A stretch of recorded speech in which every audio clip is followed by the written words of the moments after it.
Hello everyone, welcome to another exciting episode of Dayspring Discussions. I'm your host, Sean McGahee, and this is a show where we talk about movies, TV, sci-fi, fantasy, comic books. If you geek out about it, we're going to talk about it. You can find me on the Facebook group and on Twitter, or hit me up at dayspringdiscussions@gmail.com. And as always, listen to Dayspring Discussions on iTunes, YouTube, Podomatic, and Patreon, guys. Well, happy Monday. Hope you all had a good weekend. I had a great Sunday yesterday. I sat around, watched some football, watched a couple of movies. I actually watched a couple of episodes of Justice League, the animated series. That's right, because the movie is here, guys. It is the week of Justice League. Friday is when I'm going to go see it. Hopefully you guys are going to catch it this next weekend. And you can be sure that I'm going to do my review, probably bring Lisa in for the review, and we'll talk all about the movie. So go see it, and we'll discuss how we all felt about it. Now, last night I did sit down and try to finish Star Trek Discovery. I know last night was the mid-season finale of Star Trek Discovery on CBS All Access. My streaming service wasn't working very well, so I didn't get able. I got about 10 minutes into the episode, and then I had to quit because it just kept freezing and freezing and freezing. Switched over, watched some Shameless on Showtime, and then I went over to AMC and watched the show. It's called Robert Kirkman's The Secret History of Comics. Now, for those of you who don't know, it aired after Walking Dead and Talking Dead last night on AMC. It's a 6-part documentary that Robert Kirkman, the creator of Walking Dead, is executive producing, and it's basically talking about the secret history of the comic book industry. This first part that aired last night talked about Marvel, how Stan Lee came to be who he was, how he got involved with Marvel, or Timely Comics as it was called when he first joined up with the company, his relationship with Jack Kirby, Steve Ditko. I haven't quite finished it yet. Over halfway through the episode, but most of it I knew about growing up with comics and watching behind the scenes stuff. I knew a lot, but each time I watched these behind the scenes or history of comics, I learned something new. So it's pretty interesting. I like how in this one they do a little animation with the storytelling. So go on, check it out. Tonight's episode, I think, is about Wonder Woman and kind of the controversy that it surrounded it. If you haven't seen Professor Marston and the Wonder Woman, the movie that came out with Luke Evans about a month ago, it's kind of in the same vein as that. When Wonder Woman first came out, people were criticizing her for all the bondage and the tying up and stuff like that was in the comic book. So I think it's going to deal with that controversy as well. Go check it out. That episode's coming out tonight. The history of Marvel is already up, so take a look at that, guys. And hopefully tomorrow I will have finished off Star Trek Discovery, and I can talk more about that. But given that Justice League is about to come out in a few days, I thought I would talk about all the controversial stories surrounding the cast of Justice League. So starting off, yesterday, some news came out in regards to Warner Brothers and Gal Gadot. So Gal Gadot, Wonder Woman, is saying that she wants WB to cut all ties with director, producer Bret Ratner. Otherwise, she's not going to be Wonder Woman anymore. So how this all came about is, as you know, for the last couple weeks or the last couple months, Hollywood has been on a, I wouldn't call it witch hunt, but people are coming out of all the corners of not only Hollywood now, but also the world. Yesterday, too, U.S. gymnastics doctor was accused of sexual harassment from some of the gymnasts. And then, of course, it all started with Harvey Weinstein and Kevin Spacey, and I think George Takei has been accused now, and Bret Ratner has been accused of sexual harassment charges that happened several years ago on the set of X3 by Ellen Page. Page also saying that Ratner kind of outed her as gay before she actually came out herself. Anna Paquin, who was also in the film, has confirmed kind of Ratner's behavior on set, and even Olivia Munn, who was in recent X-Men films, has talked about Ratner and his behavior and accusations of what he may or may not have done But it seems like he's also stepping away from Warner Brothers and his own company, Rat Pack Dune Entertainment. But I really don't want to talk about kind of that whole side of it, because accusations and all this other stuff are going around. Really, I want to talk about this kind of statement by Gal Gadot. Now, if it were a year ago and Gadot was talking about, I don't want to work with this person, so he goes or I go, Warner Brothers would have been like, yeah, right, whatever. But now, Gal Gadot, even though a relative new name in Hollywood or in the acting business, she's got a lot of power because she's really the star of the DC Cinematic Universe for them. Man of Steel, Suicide Squad, Batman v Superman did not hit the way Warner Brothers wanted them to hit. Wonder Woman, however, was really the first successful film out of the DC Cinematic Universe for Warner Brothers. It hit the trifecta.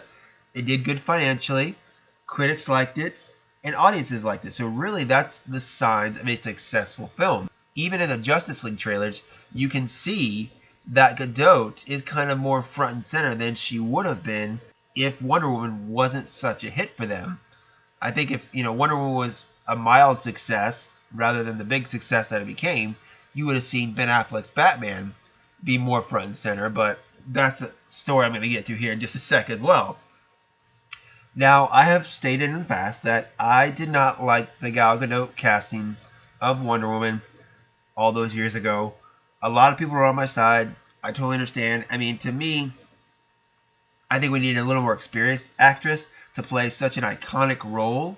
I mean, Wonder Woman is the female superhero, so to cast someone who is not, had a lot of experience acting, I thought was a mistake. Now, she came out in Batman v Superman, had a small part, did, okay.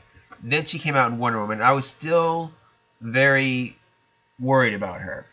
The good news is they got a great cast of surrounding her. Chris Pine, Robin Wright, all those people that really, supported her.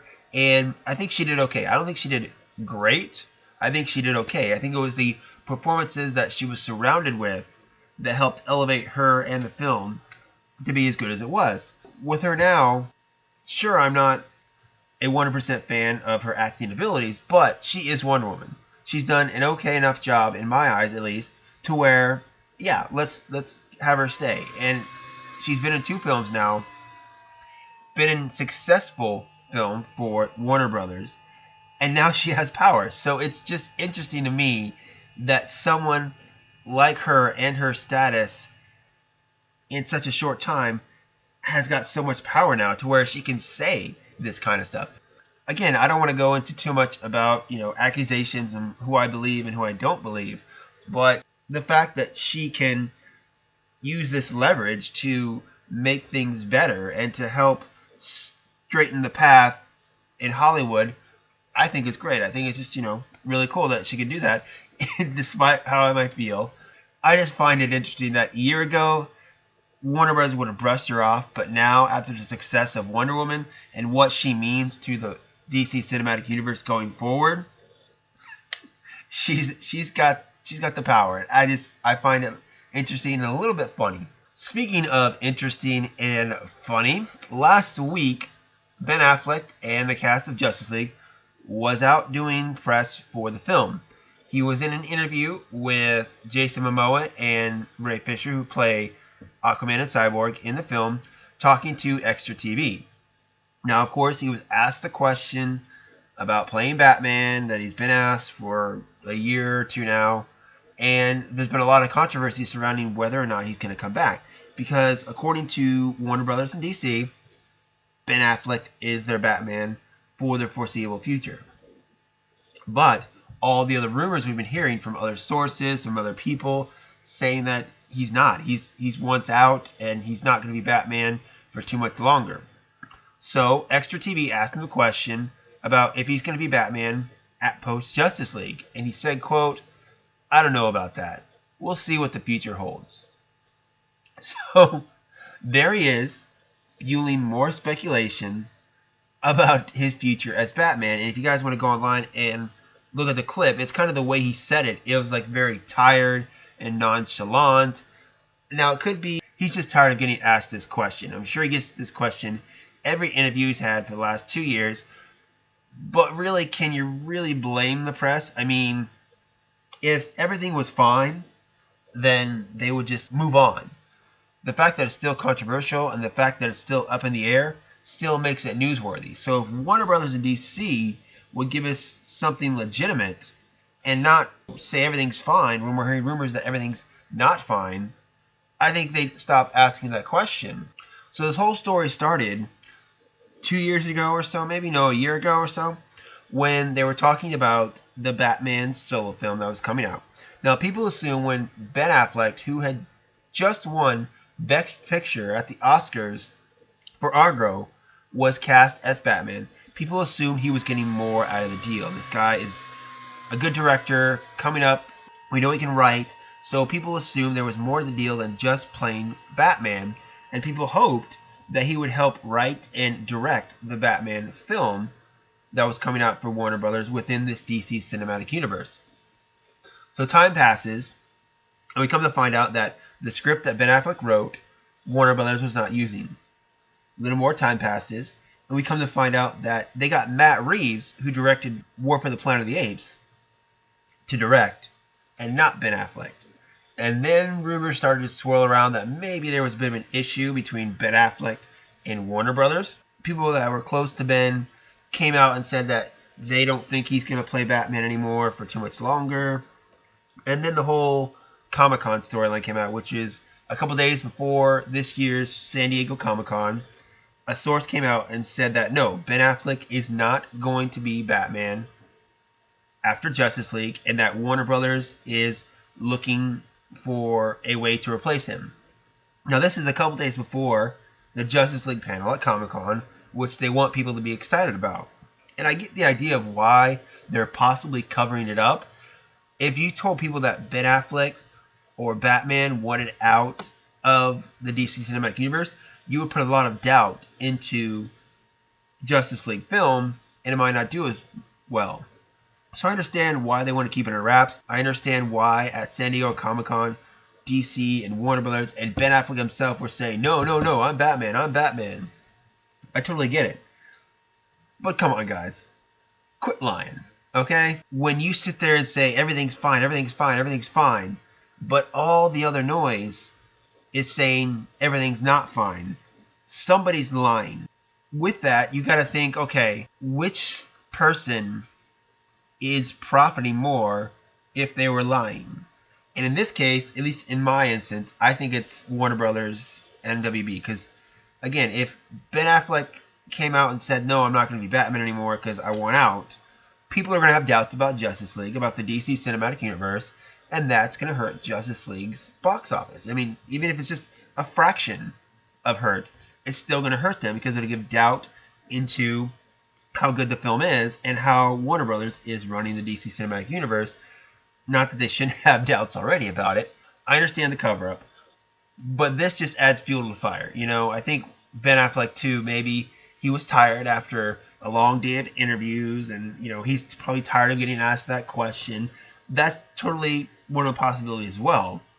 But again, add this to another big pile of speculation, and what you got is a blaze of truth that Warner Brothers and DC might be trying to cover up. I don't know. Just something to think about, something to feed to the fire there, like I said, guys. But we'll find out. I think it'll be another month or so at least before we find out if Ben Affleck is going to be Batman anymore. They're going to wait and see how Justice League does. Got to get all the money out of that. And then it might be next year, even before. I can't say I blame him. You know, Ben Affleck, it's not the deal he signed up for. He loves Batman. He wanted to play Batman. But when you take an Academy Award-winning writer and say, nope, your script's not good enough. His film just won Best Movie at the Oscars. Said, no, you're not the director we're looking for. Insult to injury, for Christ's sake. I mean, I don't blame him. But, okay, that's all I'm going to say about that, guys. Fire back, let me know. Do you think Ben Affleck is going to play Batman post Justice League? Let me know. Hit me up. Facebook group, Gmail account, Twitter. It's a big debate. I mean, it's a lot of people are divided about this. A lot of people want to have faith in Warner Brothers and Ben Affleck. A lot of people, think they're just straight out lying through their teeth. So where do you stand on it, guys? Hit me up. Let me know. For the last story of today, guys, we are jumping from one cinematic universe to another. It came out last week that executive producers and writers Alex Kurtzman and Chris Morgan are leaving Universal Studios' Monsters universe. This is all according to The Hollywood Reporter. Rumor has it they're leaving following the disappointing performance of The Mummy at Universal Studios, and that possibly the universe itself might be done. Now, before The Mummy came out, Universal Pictures came out and announced a slew of films within their own monster cinematic universe. They got Wolfman, Dr. Jekyll and Mr. Hyde, Bride of Frankenstein, The Invisible Man, and they had a cast set. They had Johnny Depp as the Invisible Man, and possibly Angelina Jolie and Javier Bardem for Bride of Frankenstein. All this was coming out. But post The Mummy, Bride of Frankenstein was put on hiatus, and everything was kind of put on hiatus. Now, Alex Kurtzman is the co-creator and executive producer of Star Trek Discovery, so it seems to say that maybe he's leaving because he wants to focus more on Star Trek Discovery, because that just got picked up for a second season. It's going to be back from its mid-season hiatus in January, so maybe he's leaving to focus more on that. But at this point, too, we're kind of left with all the other puzzle pieces and putting it together, making it seem like Universal is in a bit of trouble in regards to their monster cinematic universe. Now, the Hollywood Reporter says that Universal is, quote, exploring its options, which may include finding a new architect to revamp the dark universe, as they call it, or approaching directors and producers with films that would effectively be standalone, unconnected to a larger universe. So this is kind of the thing, guys. We're talking about cinematic universes. And I know a lot of people these days are actually bitching about studios wanting to do cinematic universes. You have Marvel, you have DC and Warner Brothers, you have monster ones with Godzilla and King Kong that are trying to get together. You have this one, the Universal Monsters universe. Cinematic universes are kind of the big thing, or at least they were several years ago. Why? Because Marvel Studios made them a big thing. Avengers was a huge hit, and Marvel Studios has seen how well a cinematic universe can work and how much money you can make off a cinematic universe. The problem is, nobody else, no other studio has done it successfully. And I think that's why people are complaining. Just sticking with Universal for a sec, they wanted to kick off their cinematic universe with Dracula Untold starring Luke Evans several years ago. The film was not received well, so they decided to take a break, revamp, and start again with The Mummy. I saw The Mummy. I thought it was okay. I think they actually have a good foundation for a monster cinematic universe. But because it wasn't well received, they're rethinking it all. Over at Warner Brothers, they actually wanted to start their cinematic universe with Green Lantern, Ryan Reynolds, back in, I believe it was 2010. Again, film didn't pan out very well, wasn't well received, so they said stop, let's restart, and then they picked it back up again with Man of Steel, which was a better reviewed film.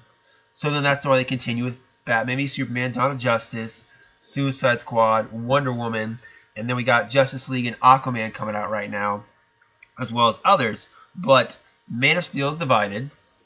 Batman v Superman, for the most part, was panned, and so was Suicide Squad. Now, they all made money, but going forward, if they have films that aren't that well received, you're not going to make that much in future films. People aren't going to go see your film if they didn't like the last one, and that's just how it is. And that's why Marvel's still cranking out that money, because each movie they make becomes more and more successful, and people are enjoying more and more. Thor Ragnarok, again, I'll say it, I'm not a fan of. I didn't like it, but other people did. It's doing great at the box office, cranking out the money, so Marvel is going to continue on their projected plan. Another thing with Marvel and Kevin Feige is that they are committed to their cinematic universe. They made a few changes from what they originally announced, but everyone else has just changed their plans back and forth.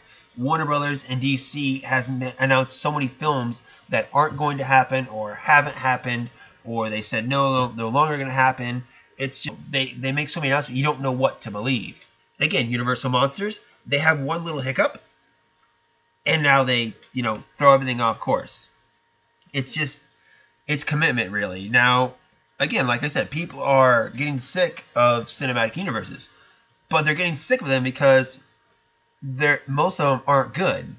They're getting sick of them because most studios aren't making them work. No one's complaining about Marvel because they're still doing good. People are complaining about the ones that aren't working. And if Universal and Warner Brothers and Sony, if they actually got their universes going and were making good films, we wouldn't be having this bitch fest about cinematic universes. Now, going back to Universal Studios, I think they have something there. Again, Mummy wasn't the best, but there was something there with the group that Russell Crowe was running as Mr. Hyde or Jekyll or whatever his original persona is. There's something there in that group. And I'm a fan of monster movies such as that. I'm a fan of vampire movies and werewolf movies. I want to see that. I think it'd be really cool to make a cinematic universe about that. They announced all these films. Instead of saying, oh, we have ideas on, a cinematic universe, they went out and flat announced them all. That was putting the cart before the horse. That was getting a little ahead of themselves. If Universal had said beforehand that, Mummy did okay, so we're going to try another one instead of, we got 4 more films before the Mummy even comes out, that wouldn't have made them look as bad as they do right now. I mean, right now, they do not look very good over there at Universal Pictures. So we'll wait and see what they do on that, guys. But like I said, if cinematic universes were doing better, people wouldn't be complaining about them. And I think it goes down to also the planning process. People want a cinematic universe, but they have to think long term. You can't think about a couple of films. You have to think about 10, 15 films to start off. That's why Marvel's being successful, is Kevin Feige and the people over there have had a long-term plan, starting with Iron Man and then the Avengers. I mean, from the Avengers, their 5th film, we knew exactly where they're going to go. They're going to go with Thanos and the Infinity Stones, and it's been almost 10 years, and we're just getting to that point. With Warner Brothers, just to complain a little bit, you got the biggest event in comic book history, the death of Superman, and you do it in the 2nd film of your cinematic universe. Why? Why? I'm just saying. Okay, guys, I'm done bitching about that, so time to fire back. Let me know what you think. Hit me up. dayspringdiscussions@gmail.com. Are you sick of cinematic universes? Or do you want more of them? Do you think they're just being mishandled? Let me know. Also, hit me up on the Facebook group and on Twitter. You can find me personally, Slim Dayspring 12 on Twitter and Instagram. And that's all I got for you guys. So, until next time, may the force be with us all.